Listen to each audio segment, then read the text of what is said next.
দর্শক বন্ধুরা আসসালামু আলাইকুম। বর্তমানে আমাদের রেলেবাইদের যেই অবস্থা, এনারা ঘরে নাই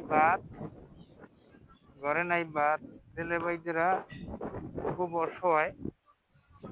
হ্যাঁ, এখন পরিস্থিতি এমনই একটা শিকার, ওনাদের অবস্থা খুব খারাপ।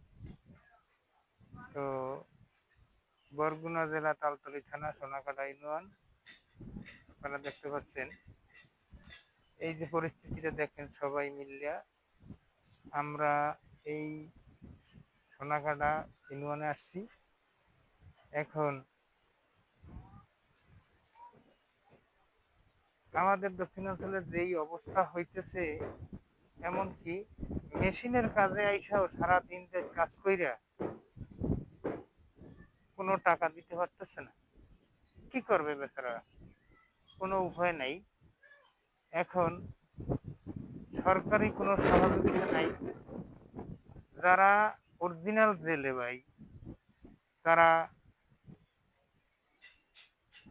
চাউল পায় না। চাউল পায় কারা? কলেজের ছাত্র। তারা চাউল পায় কারা?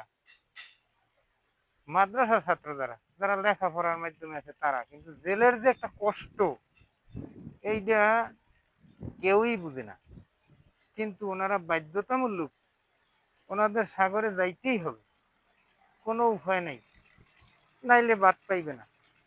এখন পরিস্থিতির শিকার হইয়া তারা মরণ কবলইয়া, কেউ মরে, কেউ গাং হাতরে, কেউ রে আল্লাহ বাঁচাইয়া নে, এই অবস্থানে দিন যাপন করে, কিচ্ছু করার নাই। এখন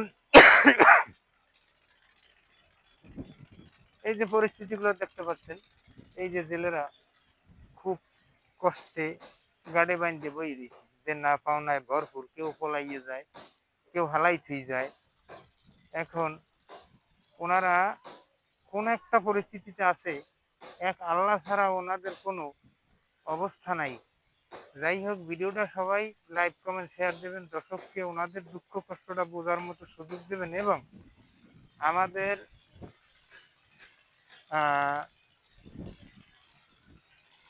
প্রধানমন্ত্রী তারেক রহমান, ওনার সামনে যেন এই ভিডিওটা যায়, এবং জেলে ভাইদের জন্য উনি যেন কোনো একটা পদক্ষেপ নেন।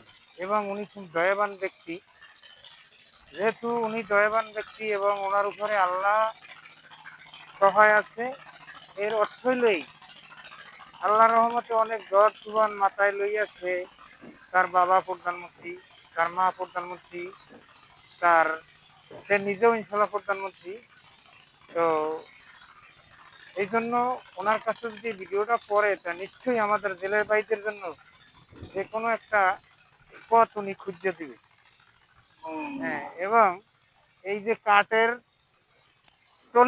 এই ট্রলিংগুলোর কারণে এই ক্ষুদ্র জেলেরা অনেক দুর্ভোগে আছে।